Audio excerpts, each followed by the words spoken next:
de nós. Proclamação do Evangelho de Jesus Cristo segundo São João. Glória a vós, Senhor.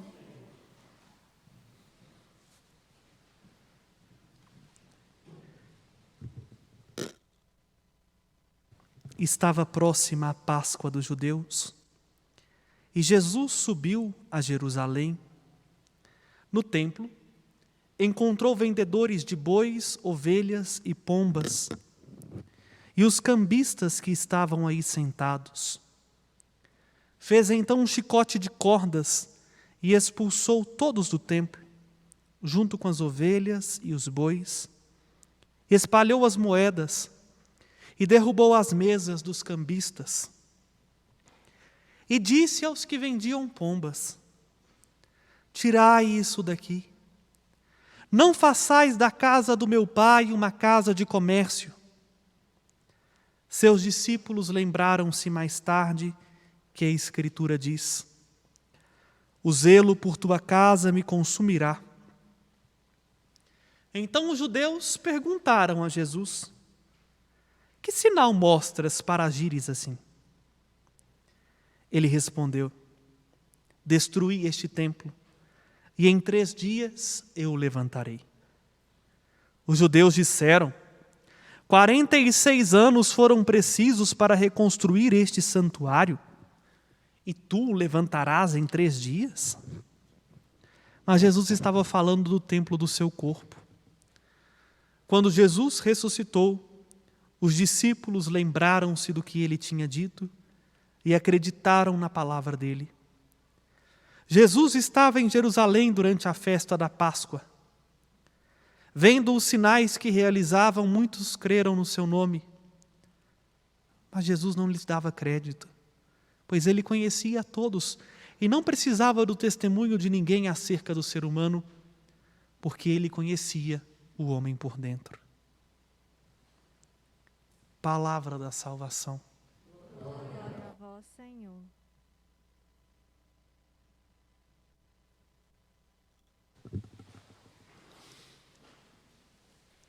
Queridos irmãos e irmãs, também participando deste mistério sagrado em todo o território nacional, pela querida TV Canção Nova, que agora leva até você a palavra de Deus.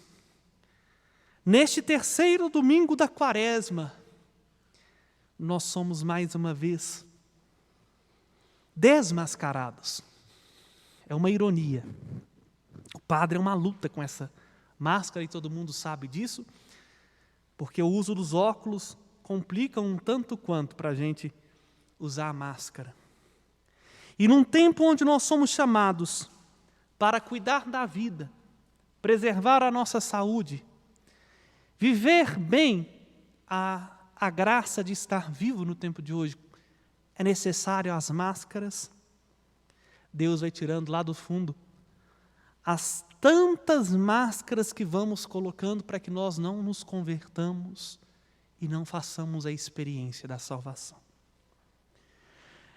A primeira leitura de hoje nos apresenta aquilo que todos nós um dia nos deparamos na vida, seja para fazer piada, seja para levar a sério, os 10 mandamentos. Deus que no alto do monte dá a Moisés a lei. E só falar em mandamento, parece que isso causa uma certa aversão a nós, homens e mulheres contemporâneos. A palavra mandamento se tornou algo um tanto quanto antipático para nós. Mas não era assim para um judeu e nem deveria ser assim para nós cristãos. O mandamento, os preceitos que Deus dava eram considerados uma bênção. Porque para um judeu a lei não era um feixe pesado, opressor, cheio de proibições. Isso pode, aquilo não pode, isso precisa ser feito, aquilo não. Como setas, a lei eram indicadores que nos mostram o caminho da vida e que nos faz progredir na direção do coração de Deus. A própria palavra hebraica que nós traduzimos como lei, Torá, significa justamente isso, instrução. Só instrui quem ama, né? A mãe educa o filho porque ama. Fala, olha, isso aqui pode ser feito, vai por esse caminho que vai ser melhor, assim que você fizer isso, você vai conseguir isso e isso. Só que, meus irmãos, a instrução que Deus deu foi sendo um tanto quanto pervertida por aqueles que a receberam. A lei foi se tornando corrompida. E por quê? Porque não basta simplesmente fazer o que está escrito. Não basta simplesmente viver o mínimo para agradar o coração de Deus. É necessário ir além da lei. É necessário ir no amor, na essência do amor. A coisa degringolou-se de tal maneira que o evangelho de hoje é também para nós imagem concreta do quanto a lei de Deus foi deturpada. O templo, lugar do encontro com Deus, lugar da experiência de fazer um abastecimento interior para viver uma vida na presença de Deus, virou Deus sabe o quê no evangelho de hoje. Se transformou num lugar de comércio, num centro de prostituição do coração, marcado pela idolatria do dinheiro, marcado pela ganância.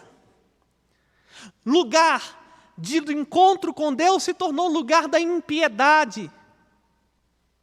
E é por isso, e esse risco, perdão, antes de entrar no que eu gostaria de dizer, e esse risco a gente corre hoje, de resumir a nossa experiência com Deus à base de troca.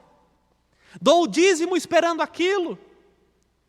Vivo de tal maneira tentando ser daquele jeito. Mas é por isso, meus irmãos, que Jesus hoje é um tanto quanto bravo, né? E aqui eu gostaria de apresentar-lhes uma face de Jesus, que também nós não gostamos muito dela. Talvez temos mais aversão a esta face de Jesus do que à palavra mandamento. Jesus aqui no Evangelho não é o Jesus da paz e do amor, o Jesus bonzinho, o Jesus que passa a mão na cabeça, o Jesus apregoado por muita gente, o Jesus tolerante, da misericórdia. Como é que Jesus se apresenta no Evangelho de hoje? Passa a mão em 2 cordas, faz 2 chicotes, começa a dar lenhada nos bois, nos cabritos para tirá-lo do templo, vira a mesa ao contrário, joga a moeda no chão, pega as pombas, solta e começa aos berros gritar: saí todos daqui porque vocês transformaram a casa do meu pai num covil de ladrões. Jesus se ira, Jesus se revolta ao ver a idolatria daquele povo. E a ira de Jesus não é porque Jesus é malvado, não é porque Jesus vamos dizer assim, está ali, deu a louca e agora está pedindo algo para além das nossas forças. Não! É a mesma ira de uma mãe que vendo seu filho fazendo algo errado, indo por um caminho torto, tira forças de onde não tem para fazer com que o filho volte para o mesmo caminho. A ira de Jesus nos mostra algo que nós nos esquecemos facilmente. Com Deus não se brinca. Não podemos fazer pouco caso de Deus. Caso contrário, corremos o risco de perdê-lo, de sermos rejeitados do seu coração. Em outras palavras, meus irmãos, a conversão é uma exigência fundamental para quem deseja continuar caminhando com Deus, sendo discípulo de Jesus. E por que Jesus se revolta? Porque ao ver o templo povoado de mercadoria, de comércio, o que está em jogo é justamente a observância do primeiro mandamento. Qual que é o primeiro mandamento que nós acabamos de ouvir? Mas ela disse amar a Deus, sim, mas é muito mais. O primeiro mandamento, Amar a Deus sobre todas as coisas. Como você chama, princesinha? Maria Clara. Por favor, pessoal da Z2, mostra a Maria Clara, porque ela disse algo muito bonito. E que é o resumo do primeiro mandamento, sim. Mas mais, Maria Clara, na primeira leitura nós ouvimos Deus dizendo assim: eu sou o único Senhor. Não terás para você outro Deus além de mim. Pode se sentar. Não teremos outro Deus além do Senhor. E por Ele ser o Senhor, nós precisamos sim amá-lo com toda a nossa força, com toda a nossa alma, com todo o nosso entendimento e de toda a nossa vontade. Ou seja, amá-lo sobre todas as coisas. Mas parte do princípio que às vezes nós cantamos tanto: escuta, Israel, existe um só Deus. A ira de Jesus está neste ponto, porque os sacerdotes, os doutores da lei, os profetas da época, vamos assim dizer, trocaram a Deus por uma idolatria. Trocaram Deus pelo dinheiro. Trocaram Deus pelo poder. Trocaram Deus pela função que ocupavam. E transformaram da casa de Deus, do templo de Deus, um lugar de sacrilégio, onde o nome de Deus era pretexto para ganhar dinheiro e ganhar fama e ganhar poder. Aqui eu gostaria de adentrar em algo muito mais profundo. Sabe por quê, meus irmãos? Diante da ira de Jesus, os responsáveis pelo templo pedem dele um sinal. Mas espera aí, quem que é você? O que você está achando? Você pode chegar aqui e sair fazendo bagunça, jogando tudo fora? Quem é? Qual que é o sinal que legitima você fazer tudo isso? E Jesus disse: destruí esse templo e em 3 dias eu o reconstruirei. Só que aqui Jesus não estava falando do templo de pedras. Jesus estava falando do templo que era Ele mesmo, do próprio corpo. É o que São Paulo nos diz na segunda leitura. O que é fraqueza no mundo, Deus escolheu para confundir os grandes, os fortes. Deus usou da fraqueza da humanidade, do nosso pobre corpo mortal, na cruz, para manifestar a força do seu amor. E é por isso que hoje nós somos chamados, meus irmãos, a fazer esta purificação interior. A ver que Jesus se ira, mas também conosco. Ou acaso ignorais que o vosso corpo é templo de Deus? E que no vosso coração o Espírito mora? São Paulo nos exorta isso na primeira carta aos Coríntios, capítulo 11. Como templo de Deus, a gente vai colocando no lugar de Deus tantos altares, altares para a família, altar para o emprego, altar para o dinheiro, altar para a saúde, altar para o cargo, altar para os filhos. Vamos entulhando o nosso templo interior, o nosso coração, de ídolos. E vamos deixando o Deus vivo de lado. Pior, vamos profanando o nosso corpo, na busca de querer viver a felicidade. Profanamos o templo nosso, o nosso corpo, com uma vida sexual desregrada, com comidas em excesso, com bebedeiras. E aí depois não entendemos por que pagamos um alto preço na própria saúde. Hoje é o dia, meus irmãos, que Jesus nos convida a tirar mesmo. E Ele vem com toda radicalidade arrancar tudo aquilo que foi colocado no lugar de Deus, para que nós possamos viver aquilo que Ele nos oferece, a vida, com V maiúsculo, a vida na presença de Deus. O Evangelho de hoje termina com uma frase muito profunda. Diz assim: Jesus não precisava de que ninguém falasse nada a respeito dele, porque ele conhecia o homem por dentro. Ele sabe muito bem o que está aqui dentro.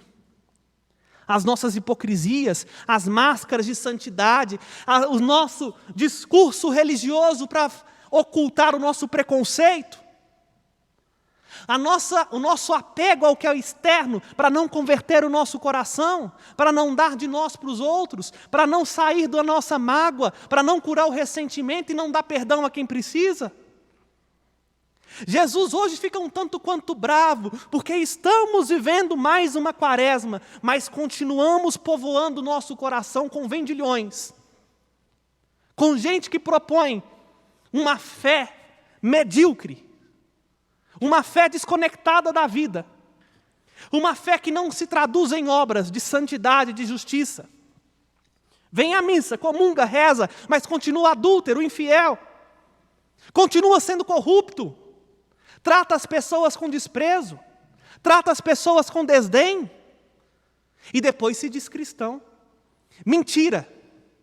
O Deus que serve a você mesmo, o Deus que serve a sua autoimagem, e hoje é dia de destronar isso, para que nós não tenhamos outra glória, senão a glória da cruz. E é esta glória que nós cristãos devemos buscar. O nosso mandamento não é mais uma lei escrita em tábuas, mas o nosso mandamento é um sinal escancarado, visível, e está ali no altar simbolizado com mãos humanas assim, para que nós nunca nos esqueçamos. O nosso mandamento é a cruz. Ela escandaliza até os mais sábios, porque nela está um sinal de fraqueza, assim, um sinal do quanto o nosso corpo é condicionado às dores, ao sofrimento, um sinal do quanto que nós somos submissos ainda a um poder que manda e que destrona muita vida. Na cruz está a fraqueza humana escancarada, mas na cruz se manifesta uma força inigualável, porque essa força vem de Deus e se chama amor. Por isso São Paulo diz, nós não pregamos um Cristo bonzinho. E nós, padres, precisamos todos os dias fazer um exame de consciência nosso, para ver se nós não estamos transformando o templo num lugar de pregação para ganhar dinheiro, ganhar fama, ganhar poder, ganhar sucesso, crescer à custa da fé dos outros. Nós, padres, precisamos todos os dias olhar para o Cristo crucificado e ver se o que eu estou pregando é para salvar a mim mesmo e salvar os outros, ou é para ganhar aplauso. Já disse e repito, Padre Felipe Carvalho de Macedo nunca vai subir nesse púlpito para falar o que vocês querem ouvir. Nunca. Porque eu não tenho compromisso com vocês. A aliança que eu fiz foi com Cristo. Cristo crucificado. Independente do que vocês irão pensar ou falar, independente se vão escandalizar, porque a cruz de Cristo veio para escandalizar mesmo. Jesus no templo escandalizou mesmo, e escandalizou aqueles que se achavam entendidos, que se achavam santos. Nós não podemos pregar outra coisa senão Cristo, e Cristo crucificado, para os sábios uma loucura, para os que pedem ensinar um escândalo. Sabe por quê? Porque na cruz de Cristo está a nossa medida, como eu disse hoje na missa das 11. Nós pregamos Cristo crucificado, porque ali está o que realmente interessa para nós humanos. Quem em sã consciência olha para a cruz e vê alguém apegado com a autoimagem? Na cruz encontramos um homem desfacelado. Como vai dizer o profeta Isaías? Tão desfigurado estava que não tinha beleza. Mas porque nós ainda continuamos cultuando a nossa vaidade, perdemos tempo, perdemos vida para colocar o cabelo do lado certo, para ficar com a roupa mais bem adequada, para ficar bonito. E ficar bonito para quê? Quanto tempo a gente perde com vaidade que não nos leva a lugar nenhum? De nada adianta você ter o cabelo arrumado, a roupa da moda, se o seu coração ainda é mesquinho. Na cruz nós entendemos que a beleza que busca e que agrada o coração de Deus não é visível a estes olhos. A nós pregamos Cristo crucificado, porque ali, como disse eu na missa das 11 de hoje também, qual o título que se sustenta? Olhando para o Cristo crucificado diante do contexto da época, e me desculpe a franqueza, o título que se tinha era criminoso, ladrão, corrupto, assassino, vagabundo, não vale nada.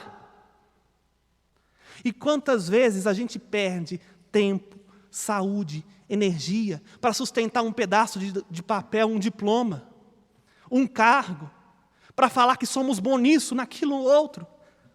A cruz desmascara a nossa hipocrisia da idolatria ao apego dos títulos. A cruz desmascara também a idolatria do prazer. Do prazer de ter bens materiais.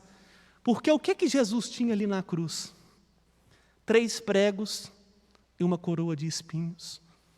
E quanta gente que perde noite de sono, saúde, para conservar o pouco que tem. Vive tão apegado aos bens materiais que não consegue mais viver. A cruz faz resplandecer aquilo que é essencial. Aliás, a cruz também nos mostra até que ponto nós somos amados de verdade. Porque diante da cruz, ficou somente quem ama, né? Quem é que ficou ao pé da cruz?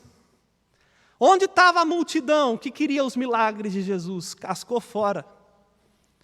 Onde estava o povo que dias antes gritou, bendito que vem em nome do Senhor? Desapareceu. Onde estavam os discípulos? Os 72 que foram enviados? Nem se diz. E os 12? Só restou um.